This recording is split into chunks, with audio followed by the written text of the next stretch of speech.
So we're going to talk about your dashboard and all the different symbols that you're going to need to know. Now there is another chapter and another day that does go into dashboard symbol lights, but we're going to talk about the ones that are actually required by law. So let's go ahead and look at them real quick. It says, what are alert symbol lights and symbols? They are lights and symbols found on your instrument panel dash. Where can I find information on my vehicle's dash lights and gauges? Now you have to understand that every vehicle is a little bit different. So if you really want to get a good understanding of your vehicle gauges and lights, you want to go ahead and look into your owner's manual. So your owner's manual is really found in the glove compartment box, and you really want to get to know it, especially when you get into a new car or a car you're unfamiliar with, or even a rental car, so that way you know exactly how your gauges and your lights are functioning. So let's talk about the temperature gauge and light. Alright, so temperature gauge, it informs you of operating temperature of the engine. The temperature light, if the light comes on while driving, pull off the road safely and get professional help. Never open the radiator cap when hot. Okay. Now, of course, we're going to talk about the radiator cap a little bit more in detail a little bit later in this chapter. But the temperature gauge is very important. It kind of lets you know where your car is at in terms of temperature.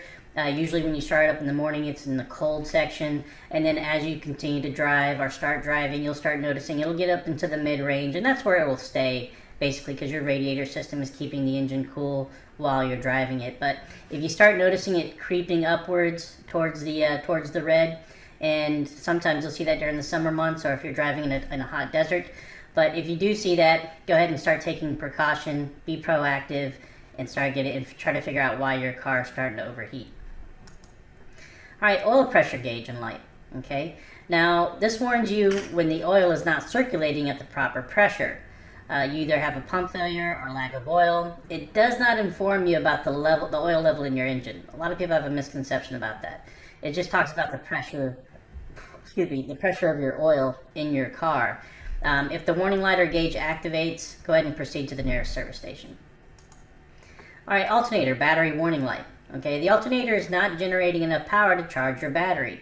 If it turns on while driving, turn off all radio and AC and electrical devices inside your car, and have your battery and alternator checked by a service professional. Alright, brake system warning light. Do not confuse the brake system warning light with the ABS light. The brake warning light can alert you to several problems, such as having your parking light on while driving. If it also alerts you if all or part of your braking system is not functioning properly. If parking brake is not active, you see this light, you have your brakes checked immediately. A lot of times, most often, if you do see this light, it's because you still have your parking brake on and you're starting to drive your car. So, if you do see that light at the first instance, think of that right away. Is my parking brake on? Okay, if it's not on, then yeah, you definitely want to get your braking system checked out immediately. You don't want to continue to drive with that light on, especially if your parking brake is not active. Anti-lock braking system, ABS. Alright, this alerts you at the start of at the startup of your car. If it comes on when you start up your vehicle, just let you know that your ABS is working fine. If the light comes on while driving, it indicates a problem with the ABS. Have the problem corrected by a service professional or service center. Okay, because your braking system is very important. Alright, airbag warning light. It alerts you that your airbags are in proper working condition on startup. It should go off after a few seconds. If it remains on or comes on while driving, the airbags are not in proper working condition. Have them repaired at a service station. Alright, so service engine soon light. Okay, you'll see this probably more often in your vehicle. On your car, you have what they call an onboard computer monitors. And it kind of keeps track of your operation of your fuel system, ignition, emissions control systems. If it turns on while driving, have the code read by a service center or auto parts store to find out what needs to be corrected. Anytime I see this light come on, I usually just run over to a AutoZone or an auto parts store, and they have a little system. They'll check it for free. They'll tell you exactly what code is being produced, and they'll tell you exactly what needs to be done. A lot of times, your gas cap needs to be replaced because it's letting out emissions, and replace that cap. That light will go off after a few minutes. So, but if it's not your gas cap, whatever the code says, then that's what you need to get addressed. All right, door jar light, real simple. This light will appear if the door is not closed completely. It will stay on until it's corrected. You'll also hear a beeping noise letting you know your car door is open. So that way it alerts you that you need to close your door completely before continuing to drive. Alright, low fuel warning light. The fuel gauge indicates how much fuel is in the tank. When the fuel light comes on, it indicates that there is about 2 gallons of fuel left in the tank. Stop and refuel as soon as possible. Now, when it comes to fuel, I always tell my students, look, once your car gets to half a tank, go ahead and fill it back up. And the reason that is because inside your fuel tank you have what they call a fuel pump. Alright, now that fuel pump is only cooled by the actual fuel inside the tank. So the more you let that tank go down below half a tank, the more that fuel pump is exposed and not being cooled properly. And a lot of times if you constantly drive your car to near empty or the fuel light comes on, that fuel pump is going to wear out much quicker because it also lubricates the fuel pump as well. So if that fuel pump goes out, getting that fuel pump replaced is very expensive and it's very labor intensive. So if you want to keep that fuel pump working correctly for much longer, if you plan on keeping your car for more than 10 years, you definitely want to go ahead and fill up your tank every time you get to half tank or no less than a quarter tank. So it definitely keeps your car working a lot better. Plus you won't find yourself in situations where you run out of gas. Alright, so vehicle malfunctions. There are a number of things that can go wrong with your vehicle while driving. The most common include tire failure, either be a flat or a blowout, accelerator pedal sticks, engine stalls, flooded engine, overheating engine, total steering failure, and brake failure. So tire failure, how do we handle it? A blowout. First of all, a blowout is a rapid loss of tire inflation. You either have an explosion from a hot tire because the tire got too hot, or it's a reaction from driving over an object on the roadway. A flat tire is basically produces a smaller effect in terms of air loss, but eventually, once all the air is gone, you have what they call a flat tire instead of complete destruction of the tire. A flat tire is usually repairable, but a blowout, unrepairable. It completely destroys the tire. So what do you do in case of a blowout? You want to maintain speed, do not brake hard, you want to grip the steering wheel firmly, keep in a straight line, activate the hazard lights if possible. When under control, ease off the accelerator, check traffic and select a safe path off the roadway to change the tire. Alright, engine stalls. This happens sometimes. It can be for a number of reasons. Your battery died, a water hose broke, or you ran out of gas, or a number of other things that may be going on with your engine. This basically means when your engine stops suddenly while driving. That's what we call an engine stall. So what do? You want to go ahead and shift the car into neutral, activate the hazard lights, activate the starter using the ignition switch several times. So if you have a key, go ahead and turn that ignition. If you have a start button, go ahead and press that start button several times until the engine restarts. If the engine restarts, go ahead and shift to the appropriate gear, accelerate, and turn off the hazard lights. If the engine does not restart, check traffic for a safe path off roadway. Once in a safe spot, apply brakes until you stop, put the car into park with the parking brake, and call for a tow. Engine overheats. Alright, so the gauge or indicator lets you know the temperature is rising and or overheating. So what should you do? You want to turn off your AC, of course, steer onto the shoulder, activate hazard lights, open up the hood to allow heat to escape, visually check hoses and belts while engine cools. Now this is very important. We're allowing the engine to cool. Okay, this may take some time. Alright, if the coolant overflow tank is low, get a container of water. Go ahead and once the engine has cooled, go ahead and unlock the radiator cap 1/4 turn. Now 1/4 turn is not a complete turn, just a fourth of a turn. And then you want to step back from the vehicle, allowing the pressure to be released. Now after the pressure is released, go ahead and push and turn the radiator cap. Now we're opening the radiator cap on a cooled engine, not a hot engine. Alright, we allowed the engine to cool. Very important aspect about this. You only open a radiator cap when the engine is cooled, not when it's hot, okay, especially when it's overheating. What you want to do from there is go ahead and add water slowly until you fill the radiator. Once it's filled, go ahead and restart the engine and proceed to the nearest service station for an inspection of your radiator system. Okay, very important. Alright, brake failure. Alright, so complete brake failure is very, very rare today in modern vehicles. If your car was built anytime after 1995, having a brake failure is very, very rare. But in case it does happen, you need to know what to do. Now, the reason why it's rare, of course, is because you have a dual braking system. Now, what should you do? You want to go ahead and downshift. All right. What we mean by downshift, we don't mean putting it into neutral. We mean putting it into 1, 2, 3, or low gear. Low gear is probably the best.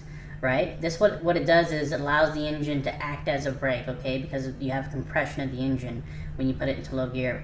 You want to go ahead and pump the brakes several times to restore braking power. You want to pump the parking brake while releasing the lock mechanism, okay? You want to select a safe path of travel while slowing and steering around obstacles. Okay, this is what happens during a brake failure.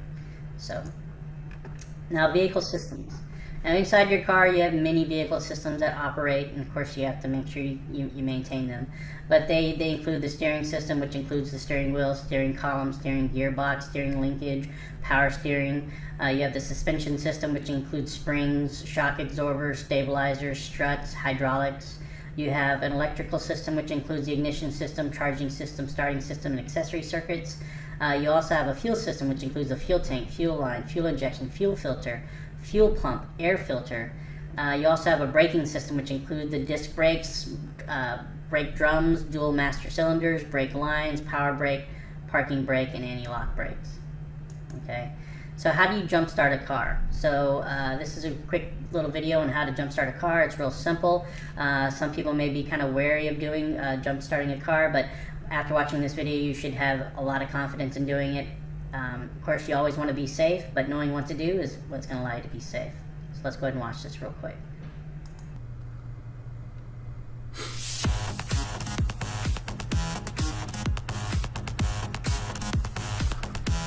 Winter is coming, but we're not talking about the ominous refrain from Game of Thrones.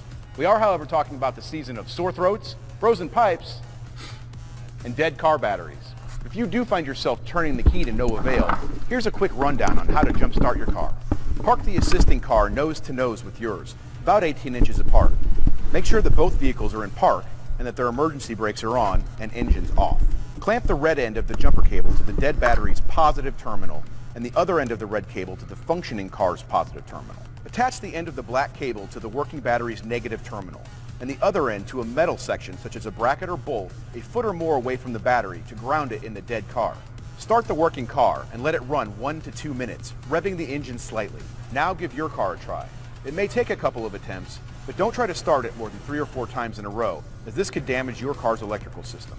Once the dead car is running, disconnect the cables in the reverse order you connected them. Don't let the clamps touch. Now drive your car to let your battery charge to full capacity, so it'll start again next time. A short drive might not be enough, so you might want to leave the car parked and idling a while with the lights off. If your car refuses to start after a few jump attempts, it may be due to battery corrosion or a problem with your fuses, alternator, ignition switch, or starter connection, or the battery might be too dead to take a charge and will need to be replaced.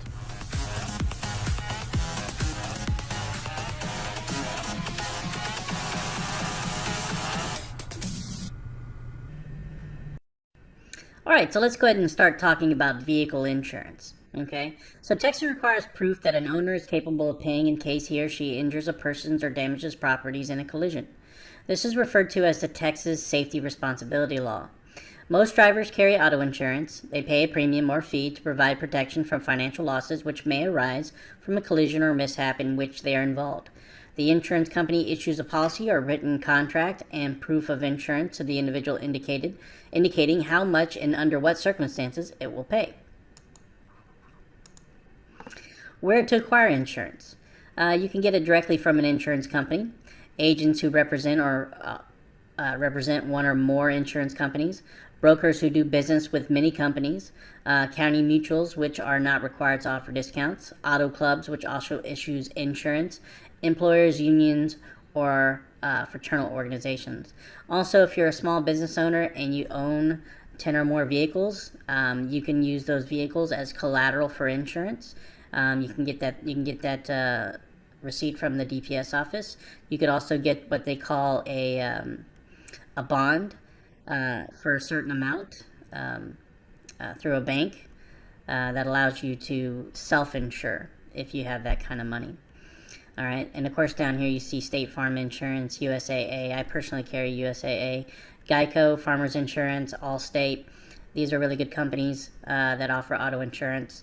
But you should also go out there and don't be afraid to shop for a good rate. But at the same time, you want an insurance company that's going to be there for you whenever you do get into a collision or whenever you do have to make a claim, because the better reputation that insurance company has in terms of paying out their claims, the easier time you're going to have collecting those on those claims. So always think about that. Kinds of insurance. Okay, so Texas law requires that you have a minimum of liability insurance. Now, liability insurance only covers the other party. So if you're ever at fault in an accident or a collision, liability insurance will only pay for the damaged parties or not fault parties, either vehicle, property, or injury and things of that nature. So what does it cover? It covers, you have to get a minimum of $30,000 per person. 60,000 per collision for injuries. That means if there's more than one person in the vehicle, it'll cover at a max of 60,000 for personal injuries for more than one person in a vehicle. For property damage, 25,000. So when you're ever involved in an accident, whatever property damage you create, it'll cover up to that much. Now, if you do get the bare minimum, you have to understand that if you hit a vehicle that costs more than $25,000 and it's a total loss, you may be coming up with the remainder of that. Okay, so I always tell people a good financial stance to take is always insure yourself for what you're worth. So if you're worth $1 million, insure yourself for $1 million. If you're a student just starting out and you have nothing to your name, liability insurance may be enough for you, but at the same time, just know that whenever you do go out there and you do cause damage or injury to a person and you max out your policy, you will be liable for the remainder of whatever's owed. So just be careful when you're out there driving. It's a great responsibility. You also have what they call collision insurance. Now, collision insurance covers your car regardless of who is at fault. Okay, so if somebody hits you and their insurance company is giving you a hard time, you're not able to collect, you can call up your own insurance company, go ahead and make a claim and have your car fixed that way, and then the insurance company will collect from the other insurance company. Same thing with kind of uninsured motorists. If they're not insured or underinsured, it'll cover you as well. But you also have, let's say you have liability insurance, but you also want to get underinsured motorist insurance, which is separate and it only covers those instances. You can get that as well as an additional add-on to your policy. Comprehensive insurance. Okay, now comprehensive and collision insurance is required if you finance your vehicle and you're paying a bank or financial institution in order to to drive your car. So as long as your car is being financed until it's paid off and you own the title in your name, you'd have to carry what they call full coverage, which includes comprehensive and collision. Okay, so comprehensive insurance protects your car from vandalism, theft, fire, floods, windstorms, and other non-collision events. During Hurricane Harvey, my car went underwater, and I called up USAA because I had comprehensive insurance. They went out and sent me a check for the value of the vehicle, and I was able to go out and buy me another car the next day. So having that type of insurance for those type of God events, you definitely want to be insured. Even if you own your car outright, if that car has a number of value to it, if it's worth a lot, you definitely want to have that a little bit extra coverage. Personal injury protection is what they call PIP. It covers medical, funeral expenses, lost wages, and caregiver services. Okay, so this includes for anybody inside your vehicle. So if you have PIP coverage and you're driving and you have a passenger inside your car, your PIP will cover their medical costs, your medical costs. It depends how much PIP coverage you have, but that's what it would cover. So let's see here, cost of insurance. Okay, now there's a lot of things that go into the cost of your insurance and how you're insured. Okay, so the number one thing, of course, that affects your rate is your age. Rates change as you get older. The youngest driver pays more. So if you're an 18-year-old, you're going to be paying more than a 40-year-old. Okay, simply because you're considered a novice driver, more likely to get into an auto accident. Your driving record plays a big deal in how much you're going to pay. So if you're a good driver and you have a good driving record, you're definitely going to pay less, right? So if you don't have any accidents or tickets on your record and you've been driving for years, you're going to be paying the lowest amount for that portion of how they calculate the rate. But if you get tickets and you have accidents, your premium is going to skyrocket. Just know that for every ticket you get, it compounds how much you're going to be paying each month. So you definitely want to make sure you're a good driver, because I have a relative that gets several tickets per year, a couple accidents. She's paying over $300 a month for auto insurance, whereas I pay less than $50 a month. Huge difference. It can definitely cost you if you're not a good driver. So you want to make sure that you follow the law, don't get tickets, and don't get into accidents. How much you use your car. So when you call to get insurance, they're going to ask you for what purpose do you use your vehicle and how far do you drive per year. That's going to affect your rate. Okay, so if you drive your car more than 12,000 miles per year, you're going to pay more than somebody who drives less than 12,000 miles per year. Marital status. Okay, so if you're married, you pay less, you pay lower premiums, and usually I think that kind of correlates with you're both sharing a policy, so it kind of helps lower the price a little bit. Gender. If you're a woman, in terms of statistics, you have fewer accidents and tickets than most men. So men, if you are a man, regardless of age, you are going to be paying more than that of a woman based on that portion of the rate. So you get a little bit lower, your rate goes down a little bit if you're a woman compared to a man, if everything else is equal. Okay, where you live, your residence. Where you live and the amount of accidents in that zip code will affect your rate. So if you live in an area of town where there's a lot of accidents and there's a lot of reports for accidents in that zip code, you're going to pay a higher premium because it's considered to be a higher risk area. So if you live in a rural area out in the country, rates will be lower. If you live in a big city like New York City, Houston, LA, you're going to pay a higher premium because there's more cars and there's more opportunities to get into an accident compared to somebody who lives in an area where there's not very many people. All right, so your deductible. Your deductible is what you pay every time you make a claim. So if your deductible is $500 and your car needs to be repaired from a collision or accident, and you have that and your insurance company is going to cover it for you, or if another person that you hit, you're at fault and they need to get their car repaired, well, you're going to have to pay your deductible. And usually they range anywhere from $100, $500, maybe even up to $1,000 sometimes. So that also affects your rate. So the higher deductible you have, the lower rate per month you're going to pay. But the lower the deductible you have, the higher premium you're going to pay. So it's all about risk. Are you willing to risk having to pay a higher deductible so you can pay a lower premium? Or are you willing to pay a higher premium in case you do get into an accident, you pay a lower deductible? So you kind of go by what kind of driver are you, okay? So you want to mitigate that risk and determine what's best for you.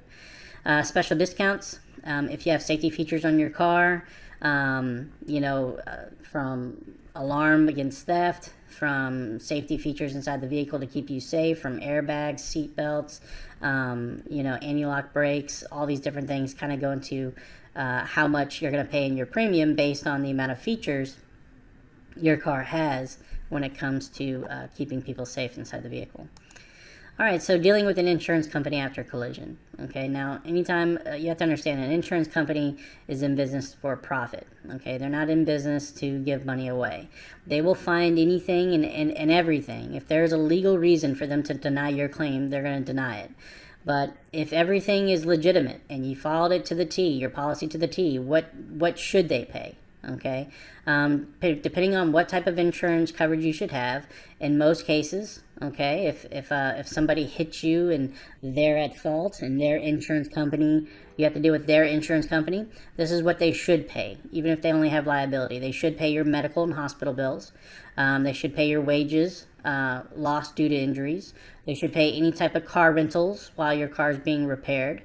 They should repair or replace your vehicle up to the actual cash value of the car. And then, of course, they should give you compensation for pain, suffering, if anyone is hurt. Now, this is up to the policy limits, right? So if somebody has liability and it's $30,000, you're the only one in the car, the most that they're going to give out is $30,000 for medical bills, lost wages, pain and suffering, rental car. Now, if it's for the replacement of your vehicle, the most that they're going to give out is $25,000. So depending on how much coverage that person has, those are going to be the limits for what that company pays. So if you're ever involved in an auto accident and it's not your fault, their insurance company should cover a minimum of these things for you, so that way you can get back on your feet and go back to living normal again.